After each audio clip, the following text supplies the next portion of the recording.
country are the viral hepatitis, especially hepatitis B, followed by hepatitis C, which is not very common. I think, in fact, aflatoxin should be the second most common cause of cancer of the liver.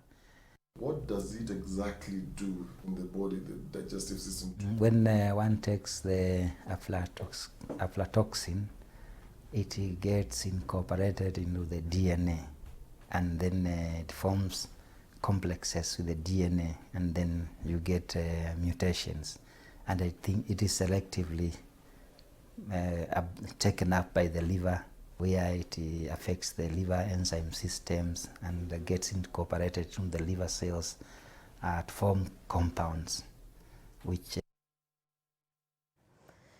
All right, now that is just a snippet of the White Alert documentary that aired yesterday night. And of course, you can get the entire documentary on our YouTube channel at NTV Kenya. I'm going to sample some of your feedback on social media. At Indenje, David Indenje saying, in the agricultural value chain, storage is the biggest challenge for most farmers. In fact, most farmers rake in more money, mix maize that is spoiled with good maize, and buyers end up using. We need to address this shortage storage issue. At Patrick Safari saying, in Ukambani, our grandparents had efficient ways of preserving cereals. Storage used to be in the ceiling space called uta in kitchens. The 3-stone kuni jiko in the kitchen dried all moisture in the uta.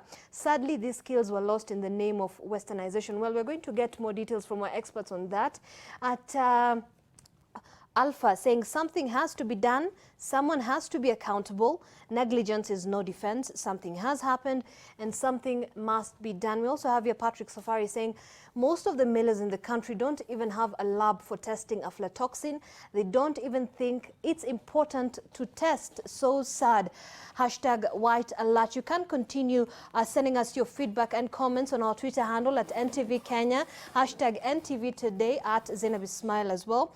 But even as we continue with the discussion this morning on my panel, I am joined by Dr. David Githanga, who's a pediatric cardiologist. Thank you so much for joining us. We also have Dr. Charity Motegi, who's a research scientist at International Institute of Tropical Agriculture and who's also an expert on aflatoxin. Thank you so much for joining us this morning.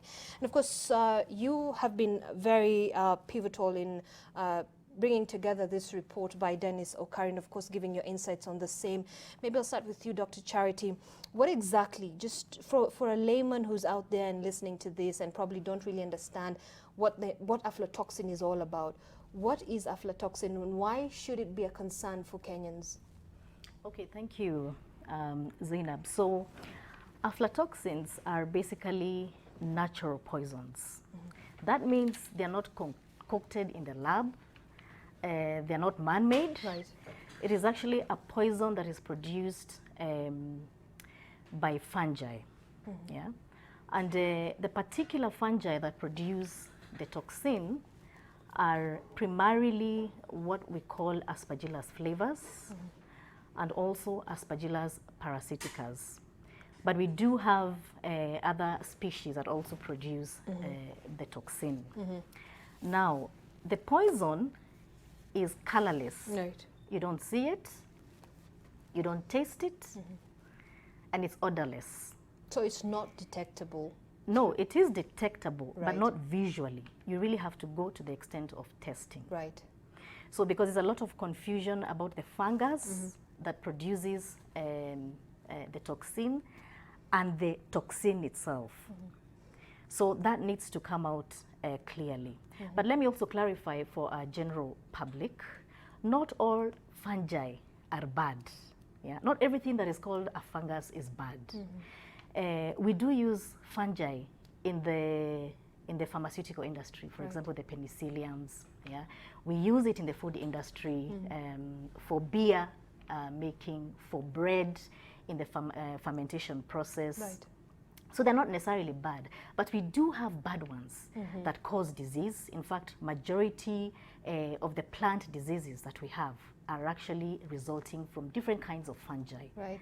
But they also produce things like these that we're talking about today. So these are different strains that actually end up creating aflatoxin? Yes, these are species. Yeah, we call them species. Right. So Aspergillus flavus is a species. Aspergillus parasiticus is a species. Right. Aspergillus nomeas is a species. Those are the ones that are responsible for producing the poison. All right. And Dr. Githanga, I know you deal with children, especially take a look at how aflatoxin affects children and their growth. But before that, what exactly happens to a human body, to a person when they ingest a food that is contaminated by aflatoxin? Yeah, thank you very much, Zainab. First of all, one needs to have perspective about children, or Right. people call children. Right. Children begin from intrauterine life. That means an unborn baby who is in the mommy's tummy. And then we come to a baby who's born breastfeeding and a baby who is on weaning diet, all the way through to ages of 18, 19. Those are all children Right. who are at different stages of growth. And growth here is not just in weight and height, it's also in the way they handle chemicals, toxins, foods, and so forth. So the differences will be wide depending on whether you're talking about a fetus. Secondly, aflatoxin is able to cross through fat layers. It's fat soluble. So it's able to cross from a mother who has high aflatoxin level to cross into the unborn baby. So long before the baby is born, they are exposed to aflatoxin. Right. Of course, after they are born, they are on breast milk. Aflatoxin is also excreted through breast milk. So a baby who is breastfeeding gets exposed again to aflatoxin. Then after they get weaned on porridge or whatever else they are getting weaned on, Right. if that porridge is contaminated, they get further exposure. Remember, this is at a time that the baby is developing all the organ systems, beginning from their digestive systems, their immune response, their brain, and so forth. All those organs and organelles are developing. So the effects will be different. And you asked what happens when we ingest. It depends on the amount that you ingest. First of all, there is no safe limit for aflatoxin. If you inject a very large dose, and a large dose could be different for different people because you have different characteristics, that's when you experience an acute illness. They get a tummy ache or abdominal pain, they may get diarrhea, they may get vomiting. If it is so severe, you may actually end up with acute liver failure where they die acutely. And people who come from areas that have aflatoxin, they sometimes say when they see the yellowness of the eyes, they begin to think that if this is not malaria, it's not hepatitis, it may be aflatoxin. So that may be the first symptom that you may see. But actually, away from the dramatic presentation of aflatoxin where they may die or get severe gastroenteritis, diarrhea and vomiting, it's really those that are exposed in small, constant doses every day in the various things they take. That has a more severe effect, but because it is not dramatic, it's not noticed. So people may die from chronic liver disease that happens sporadically in different areas. And because biologically we handle things differently, we may not even associate. Wow. And Dr. Charity, Dr. Githanga has talked about no safe limit for aflatoxin for consumption of human consumption. There was a report that said there is, a maximum aflatoxin level in maize that a person can consume. It's something to do with 10 parts in a billion. Maybe you can expound more on that. Okay, so Zainab, let me first say this. Right. In as much as we may say that there's no safe limit, we are positioned in a place, Right. 35 degrees, we are basically between the band, 35 degrees north and south of the equator. That environment has a tropical climate, yeah, and humid, and persistent drought conditions. Now, under those conditions, they are very favorable for the fungus that produces the aflatoxin to thrive. Right. It is therefore very difficult for us to have no aflatoxin at all in our foods, 0 parts per billion, even when we are trying as much as possible to do everything. It is not to say that the regulators or anybody else who's in charge of this process went to bed. But then what do you do under such circumstances? It is to do a risk assessment that tells you, at least at this threshold, you're safer. Yeah, so there's work that goes through to come up with a level that you're now making reference to, which according to the Kenya Bureau of Standards, the Kenyan regulatory threshold is 10 parts per billion for total aflatoxin. Yeah, you look at dietary exposure, you look at the causative factors, you look at the impact, and put all this together and come up with what we call the regulatory safe limit. Which is the 10 parts which is per 10 billion. parts per billion And for really, total. if for just our understanding, how does that look like? Oh. What does that mean? It's like one rice grain in a 50 kg bag. 1 grain of rice. Yes. So Wow. you can try and imagine what we are talking about. Right. And there's a reason why it is put at that threshold. Because really, you know, we're not hypothesizing Right. that aflatoxins can cause cancer. Right. It is a proven fact. It Right? can. It will cause. Cumulative effects eventually will lead to cancer. Right. Yeah. So we're not hypothesizing here. Okay. So the risk is high. Yeah. And if you look at the Kenyan diet, you know, we're a maize consuming country, Right. basically. That's a staple food. That's our staple food. And so any threat to that becomes a food security concern. Yeah. And, you know, it is one of those food commodities that are so highly predisposed to aflatoxin. We have data collected over years that that shows that the problem is there and is prevalent. So we can't sit pretty, All right. you know. So I hope I've clarified that issue Yes. of why, you know, we have to set really a regulatory threshold. Fantastic. Yeah. And you talked about definitely causing cancers, but we've seen in the report that liver cancer has been highlighted mostly for with the usage and consumption of aflatoxin over a long period of time. What is the linkage between aflatoxin and liver cancer? Maybe Dr. Githanga. Yeah, thank you very much. First of all, in medicine, generally we avoid absolute statements that Right. you will get this when you have that. Because biological creatures behave differently, even with the same level of exposure. Right. But what we do know is that aflatoxin is associated with cancer, right? Especially hepatocellular carcinoma. It's been shown beyond doubt. That's not even a research question. Hepatocellular carcinoma Hepatocellular cancer, that's cancer of the liver. All right, Hepatocellular, all right, that's, okay. that's a full name. So what we're really talking about is we know this compound is poisonous. right.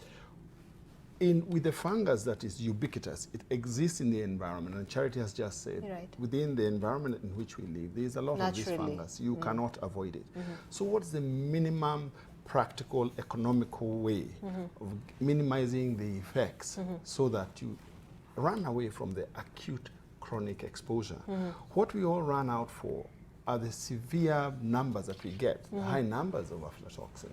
But actually, even bigger is that chronic exposure from fairly early life throughout your life. So you're exposed from your mother's, when you're in your mommy's tummy, throughout your life because of the diet that you eat. So how do you still eat and yet remain safe? And that's why the solutions really lie long before you have the exposure. Right. The solutions don't lie once you've been exposed. Because once you've been exposed, certain processes take place. We have biological handling, the way you detoxify the toxin. It may gain entry into the liver cells and change the genetics of the materials that may result in cancers and so on. It's to do something long before that. Right. And the solution really lies more with Charity than with us in the medical profession, because the goose is already cooked by the Right. time you are actually having this exposure. And Dr. Charity, even as you talked about dietary exposure, and you talked about many Kenyan families, especially in the rural areas, having a sort of a restricted diet. You wake up in the morning, you have porridge, and there after lunchtime you have ugali and probably sukuma wiki. In the evening, you Githeri. have githeri. So this is all dependent on the duration, like you said, duration and exposure of aflatoxin. So over years, and even as children grow up and even as families continue to grow, this means that at the end of it all, there could be something that would end up wrong. Certainly. I mean, Dr. Githanga has just explained that, you know, the cumulative effect of consuming Low doses meaning that you're not dying Right. at that point, but they are basically accumulating in the body. Ultimately, you will see the impact. But even for small children, it's even worse because we know the long-term implications of chronic exposure to children. You have immune suppression, you have child stunting, because remember, it's not the githeri, but also you know, the diets that we prepare for the young children. They take porridge, they're consumers of porridge. They take breast milk from a mother who has basically fed consistently on that kind of diet. Yeah. So it is unfortunate that preventable issues like this can lead to aspects to do with stunting and affect the life of that child for good. And is there a way we can probably measure a population exposure to aflatoxin? Yes, yes. In fact, the best way of assessing exposure to aflatoxin as opposed to contamination of the grain is really taking your blood and measuring what we call the aflatoxin albumin adduct. And this particular test actually shows how much exposure you've had over a 3 months period. Unfortunately, the test is really a research tool as opposed to it being a routinely available test for measuring over that period of time. We have other shorter tests that you could use. You could measure aflatoxin in urine or the byproducts of aflatoxin in urine. Unfortunately, that shows the exposure over the previous 24 hours.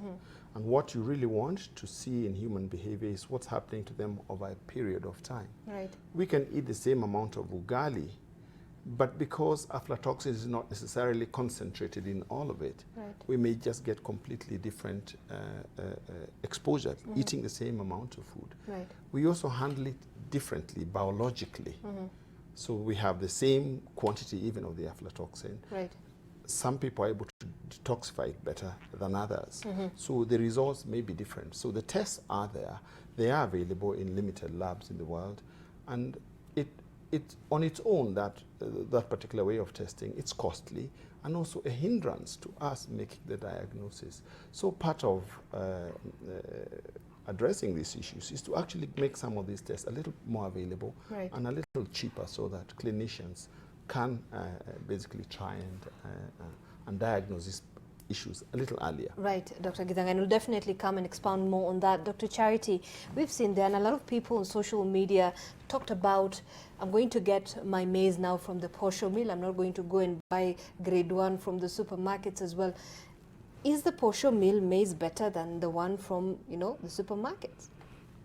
Because they're saying, you know, this is maize from, you know, we shall go, we're going to get the maize and then come and then saga it. No, I don't think that changes. That's a solution. That doesn't change. Today you'll get a good sample that shows that it's safe. Tomorrow you may not, because there's no consistency. Right. Yeah. Who's testing? What are the quality control mechanisms within these posho mills? Yeah. So the fact that you know, a sample was analyzed and found safe doesn't mean that tomorrow, because of that inconsistency in quality, following up on quality parameters, doesn't mean that you're going to get that kind of consistency, you know, the next time you go and sample. Yeah.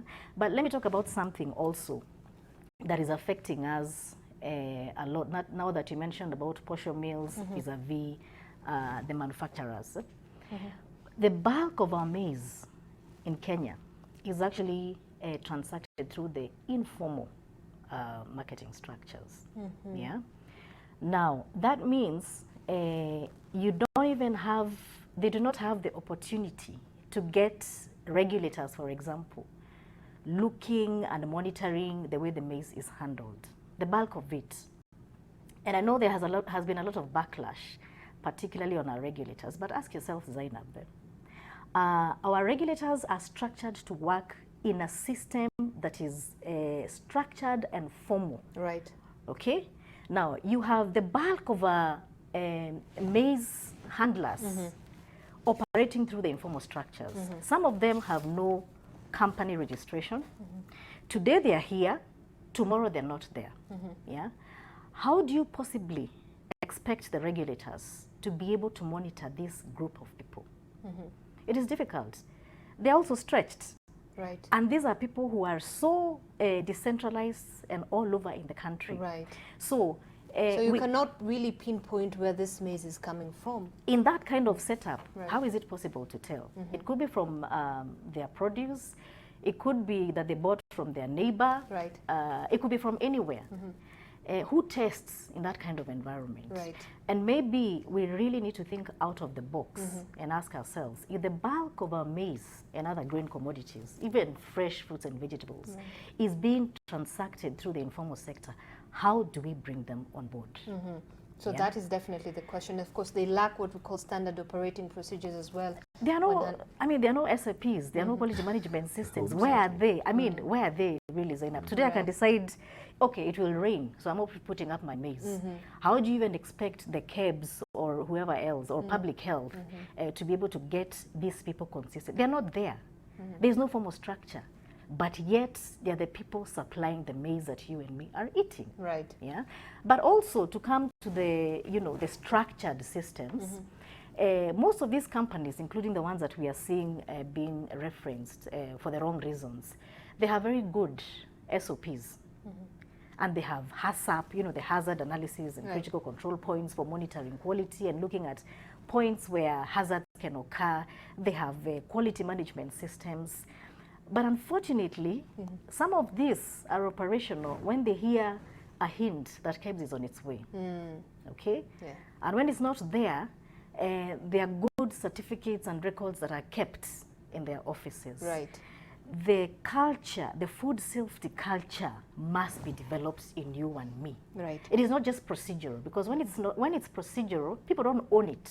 If they're just certificates to show that we are compliant, usually it works when you have wind. You probably would do the same thing.